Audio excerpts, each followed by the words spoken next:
Hi, welcome to My Clarity After Scientology.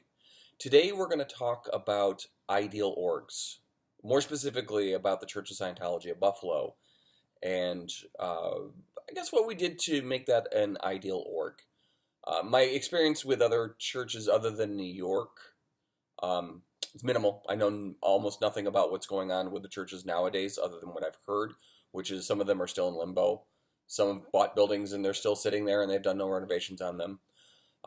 So again, I'll just speak to what I know about, and that is the Church of Scientology of Buffalo.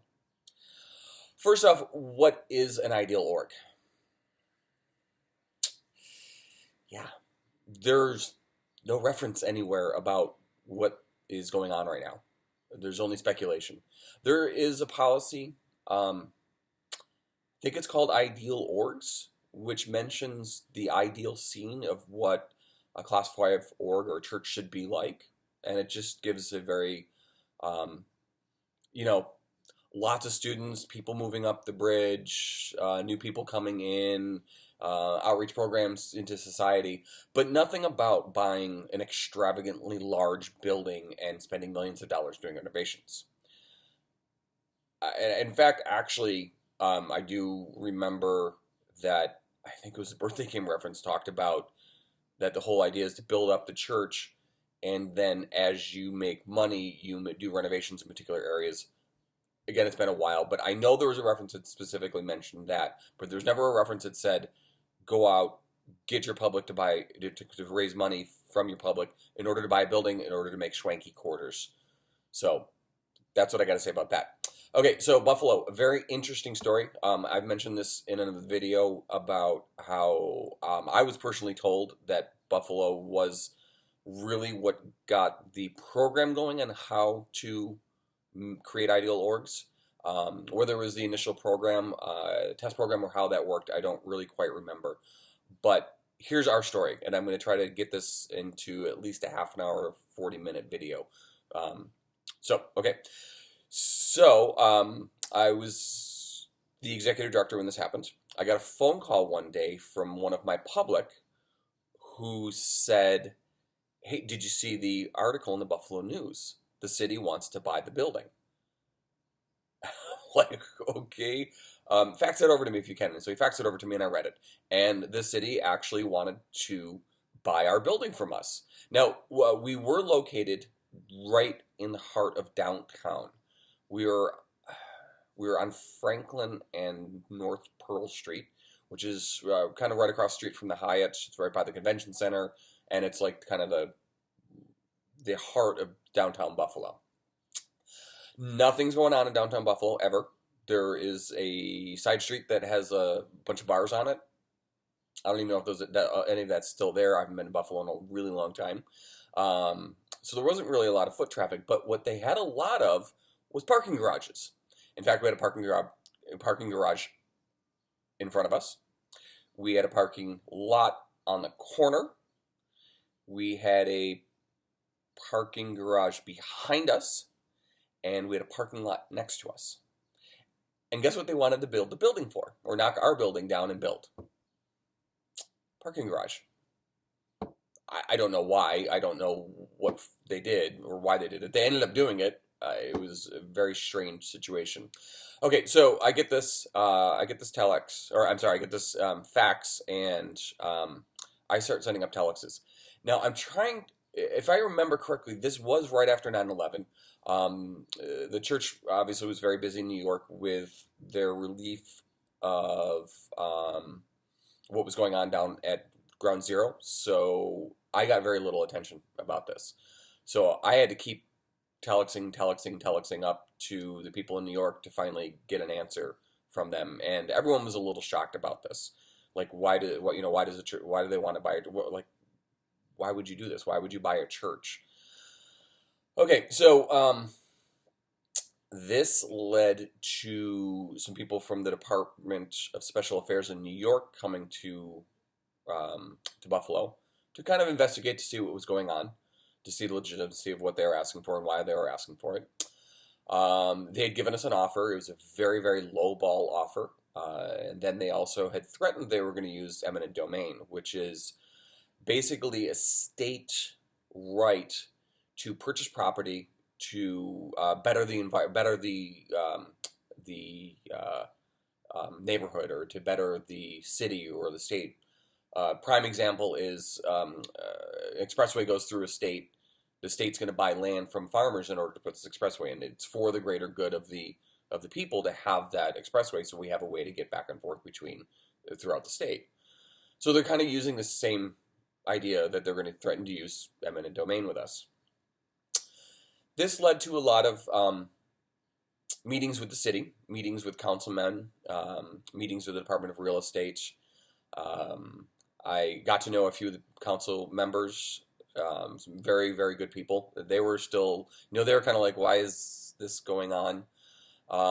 We had a lot of Sea Org missions come in at the time, just the initial look at what was going on with the situation. So, long story short on that, because there's a lot of details that went into that.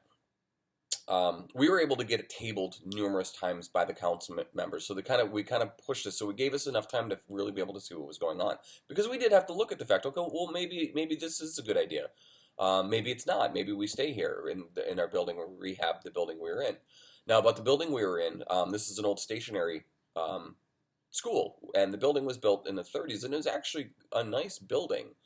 The thing is we really didn't utilize it. We had done a renovations project on the first floor, but the rest of the place, we really only used the first and second floor. Third floor was at one point used to house all our books. Then that got moved up into the fourth floor, we had a 4-floor building.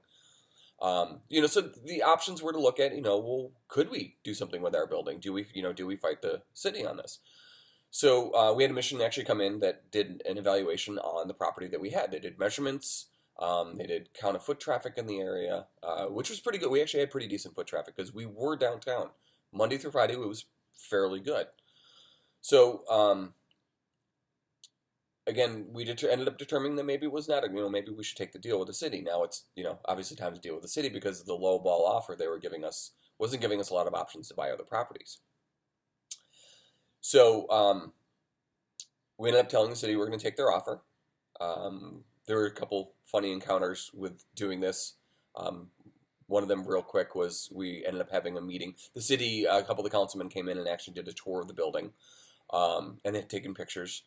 I had not been on the fourth floor in years. In fact, I didn't even know that someone had started tearing down all the walls to start to put the prospect of actually renovating the fourth floor. I had no idea anyone did this. So we're in this big meeting in City Hall, and and one of the councilmen had said to me, "Well, do you utilize your building?"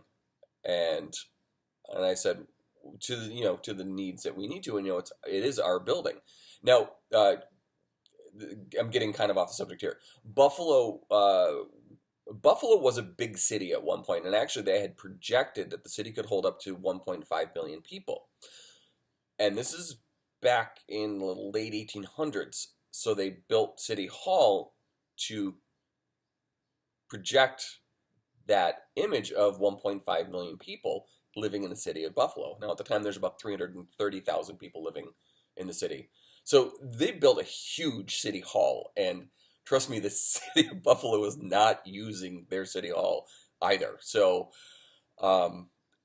just very out of nowhere, I came back to him and I said, well, Councilman, from what I can see from the city of Buffalo, we're not quite using City Hall either, So, yeah, okay, so we're not using our entire building, but it's still our building, just like City Hall is the city's, and the city's going to do with it as it wants. That got a couple laughs from people, and a couple of people were not very happy that I made that comment. Okay, so we took the deal from the city. We started looking for other property, and we ended up finding a property that I had looked at with another real estate agent prior to this, because we were looking at if we need to move, we need to find a place pretty quickly. Now, unfortunately, I had only seen the outside of it. The building we bought, we got a really nice deal on because someone had forgotten to pay the heating bill during the middle of winter, and some water pipes broke and flooded the entire building. So there's a huge mold problem with the building, which was cleared up. So I'm not saying that the Church of Scientology Bethel has a mold problem. So we got this new building, and the story kind of just starts right from there because it just got crazy after that. We did a lot of recruiting. We did a lot of fundraising events.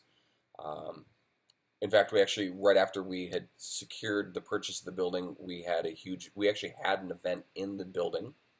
Although it, was this one particular area where we had it was, okay, there was not any water damage at the time. So we actually did an event, and we did a recruitment event, and like 25 people joined staff, which was a big deal because we only had about 7-8 staff at the time. So this was a big deal. And everyone was really, really, really excited. The building is gorgeous. It's actually the library for the Catholic diocese, which the main diocese for Buffalo is on the same block. So they moved to Main Street, and I forgot the name of Quarter Street. So they're right on Main Street. And the Catholic diocese is here, and then there's a few buildings, and then their library is here, and that's the building we bought. So it was a very, very, very beautiful building. It needed a lot of work, and which was also cool about it is that it's a 3-story building, but in the middle of each floor is another, like a mezzanine. So each floor has a mezzanine to it. So it was actually turned out to be almost like a 6-story building plus a full basement, which was completely utilized. Okay, so we did a huge recruitment. We had a mission fire in that was interesting. Not going to get into it. It's not worth it.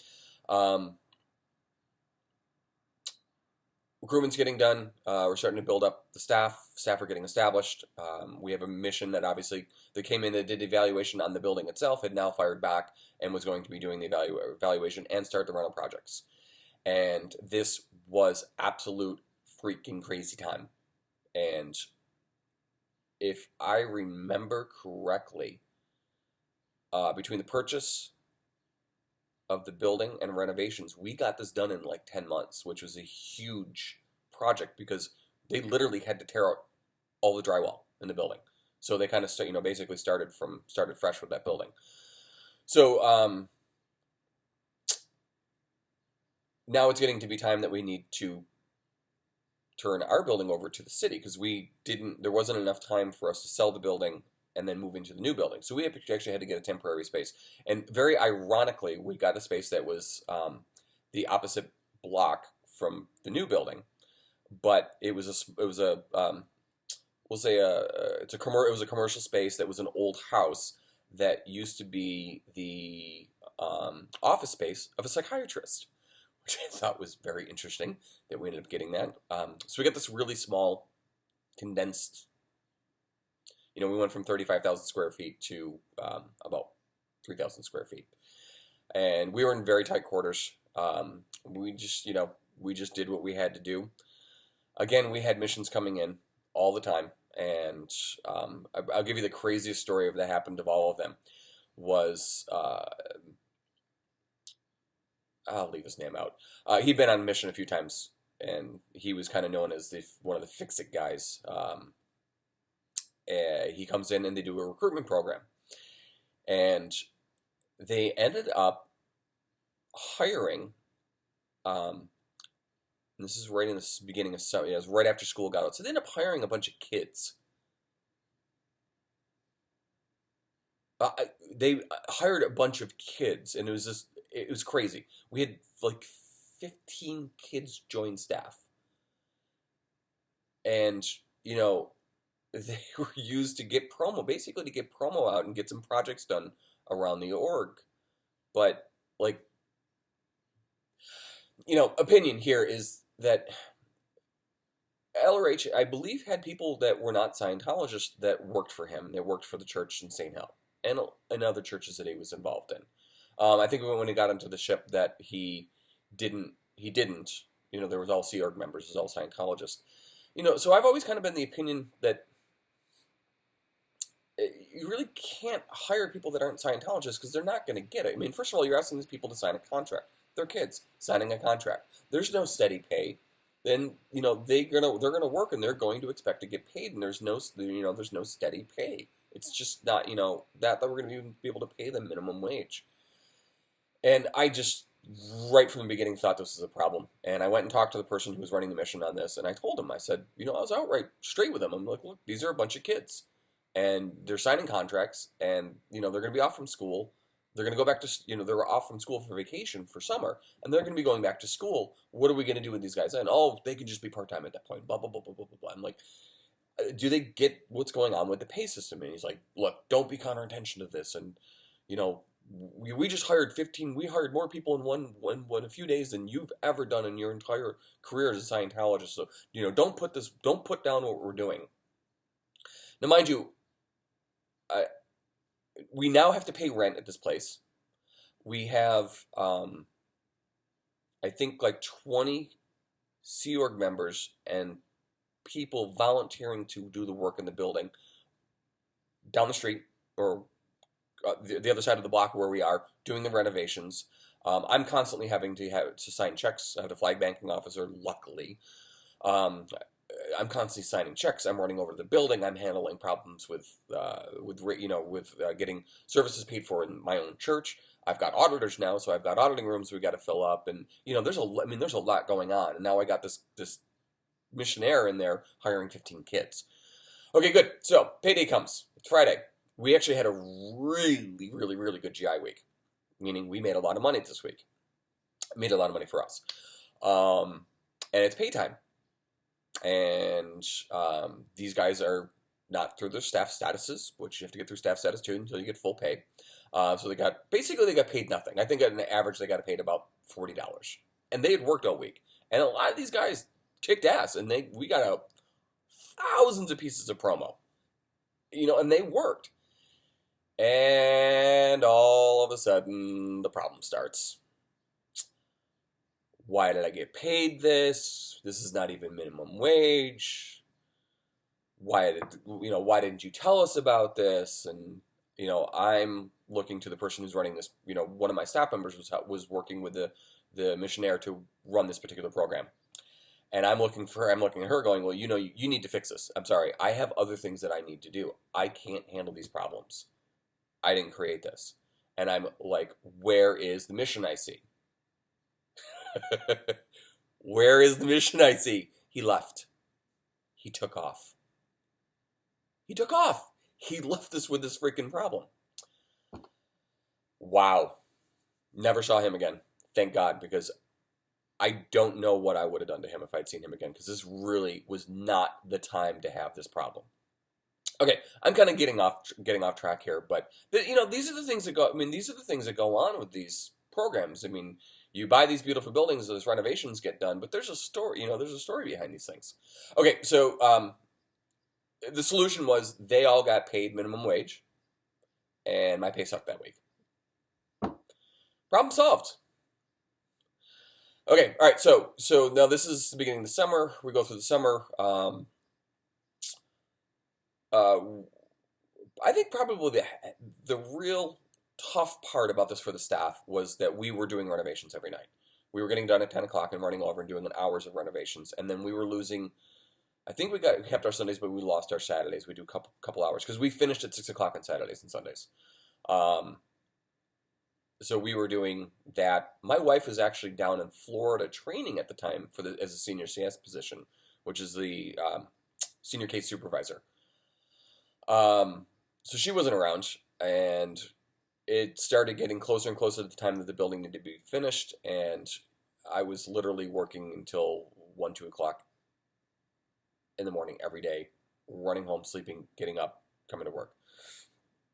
Staff was getting worn down. I actually finally just told the renovations IC that we got to stop. These guys need to sleep. They need to sleep. I'm fine. I can deal with it. But I have people that are delivery terminals that need to sleep. So I got some of the guys to be able not to have to stay up all night and work.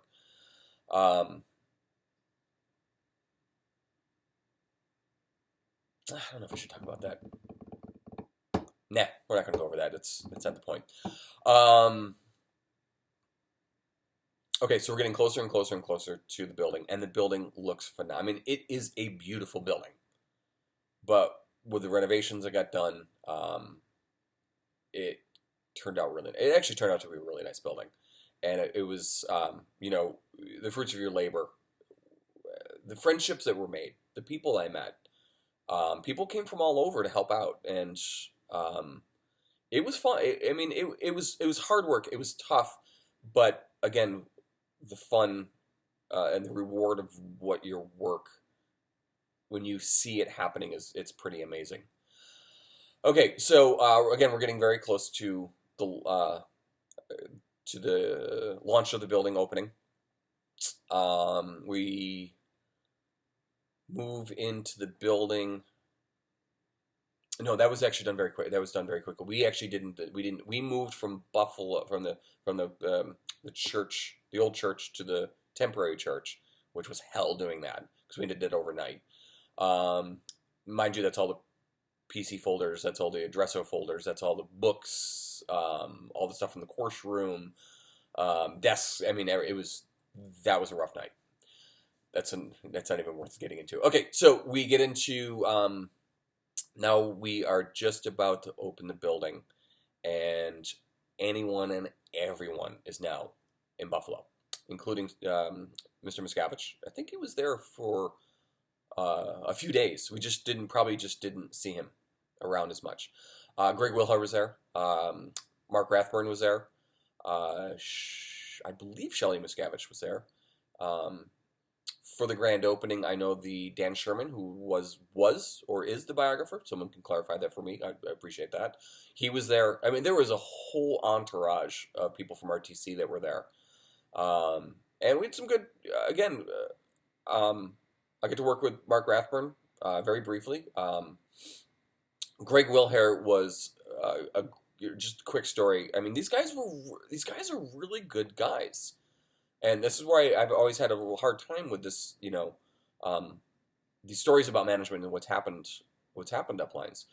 But one time, my wife at the time had come back to Buffalo. She was done with her training, and we were actually in the new auditor space, and I was the organizational executive secretary. I basically was over treasury, the tech division, and the qualification division. And I was in there, and I was going over some stuff with. I don't remember what exactly we were doing, but I remember Mr. Wilhard or Greg Wilhard said, hey, you guys, what do you want for lunch?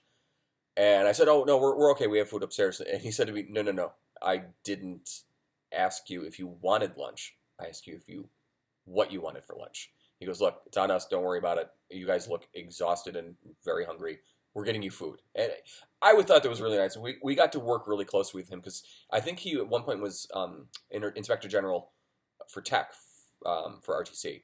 So he was a great terminal to work with. So we do the whole grand opening.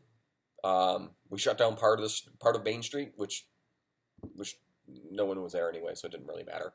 We had the whole grand finale, or the big party for it. Jenna Elfman, I believe, was there. Billy Sheen, who was from Buffalo, the bassist from Mr. Big. Great guy, friend of the family. He actually is a friend of the family. I met him a couple times over the years. So we did the whole opening. It was a fantastic experience. I'm exhausted. I just want to go home and go to bed now. And one of chairman of the board's or COB's communicators said, okay, good, we're going out for dinner. I'm like, what? Who's we are going out for dinner? When going out to dinner with chairman of the board, which was, obviously at the time, this was still somebody I looked up to immensely. And, here's this project that he put forth. And it was cool. I mean, I'm sitting at dinner, really nice restaurants. Oliver's, I think it was Oliver's. Real nice restaurant in Rochester, or in Buffalo.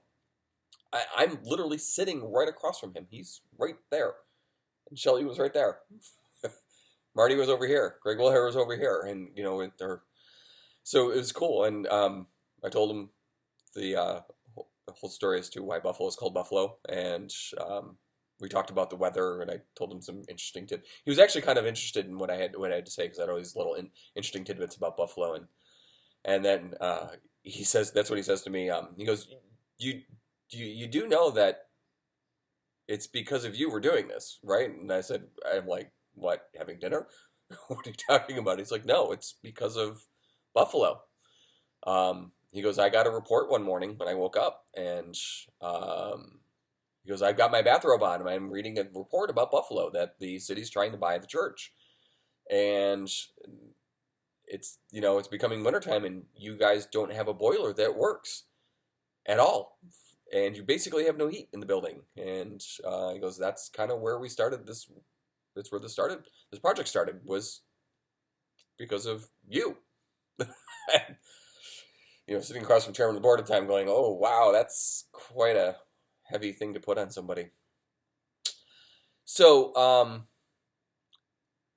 it was an exciting time. We did it, and oh, I never really got into to the whole fundraising and how we did that. We bought our building very inexpensively. Real estate's very cheap in Buffalo, so we did a lot of fundraising, but it really came down to one of our, I don't want to refer to him as well. That's not correct. It came down to one of our parishioners who was quite wealthy. He really actually forked over a good 80% of the money for what we did, and I actually don't even remember how much we raised. I would say we probably raised close to $1 million to do the renovations. We had a lot of people that were construction workers. We had one guy who built furniture, so we ended up hiring him. Again, we had a lot of public that did contract work, so we were actually able to do this fairly inexpensively, and we were able to do it very quickly. From time of purchase, I signed the paperwork in December. I want to say 2003, maybe 2002. Excuse me. Maybe this went on for a little bit longer. No, no, no, no. It was December 2002, and we opened in 2004. So maybe it was December 2003. We did this This was done very quickly, very, very quickly. So from what I've heard from the other churches that are have bought buildings that are still not open, I think we actually did a fairly good job with it. It was tough, a lot of work, and it was worth it. Again, because you saw the fruits of your labors. But was it worth it? Is it worth it? Is it worth it to the public now, what's going on with these other churches that don't have the capability of doing it? I mean, the Battle Creeks, Ann Arbor, St. Louis is a pretty good size org, but Twin Cities, they might have their buildings now. I don't really know. New York was lucky because they have an amazing building, and the project that was done there was very well done. But again, I think a lot of people got stopped from moving up the bridge in our field because of the demands that were being put on them to do this. Because there was also Free Winds was coming in. It was also the IS events that were going on. And, I really tried to push as much as I can, like, be the first pre-clear, be the first student, be the first person on the PRF, be your first, Div 6 student, be the first. And we pushed that a lot because I really wanted to get people up the bridge because we had the capability now with this. Yes, we had an amazing building, but we had everything we needed in the building as well. And it really did feel like we built an actual org because we also had a lot more staff now. So, it's a feeling of a catch-22 there. But I feel for the churches that are still, like I heard Seattle bought their building like 8 years ago, and they still haven't renovated it. Yeah, I feel for these guys. I think we were very, very lucky. We were second or third. I think it was Johannesburg. I think it was San Francisco, Johannesburg, then Buffalo, or San Francisco, Buffalo, and then Johannesburg. I don't really remember. But it was, I don't know. It's now when I look at it, it's a very mixed feelings that I have about the whole thing. It's off policy, absolutely 100% off policy. What's going on? A church is supposed to build itself up to that point, not force the public to build it up to that point. I guess is the best way to say it. That's all I'm going to do for right now. I hope you like that. Well, we're trying to change up some things with the videos. A little bit better lighting. Made an intro. It's kind of snazzy looking. I don't know anything about this stuff. I'm a web developer, not a videographer or a video editor. So hopefully we're doing, hopefully everything's looking a lot better now. Again, go ahead and subscribe. I believe your little subscribe thing is going to be down here. Look at any other videos. Don't forget to watch also Growing Up in Scientology, Chris Shelton's videos, Jeff Augustine's videos. These are really very, very, very enlightening videos. Jeff Augustine's probably one of the best. He's done a lot of investigations into the church as far as where the money comes from, and could probably give a little bit more insight as to maybe why these are doing, because there's a little bit more behind it. I think it has something to do with the assets, raising the assets of the church. It's not my field. Thank you for watching, and have a good day.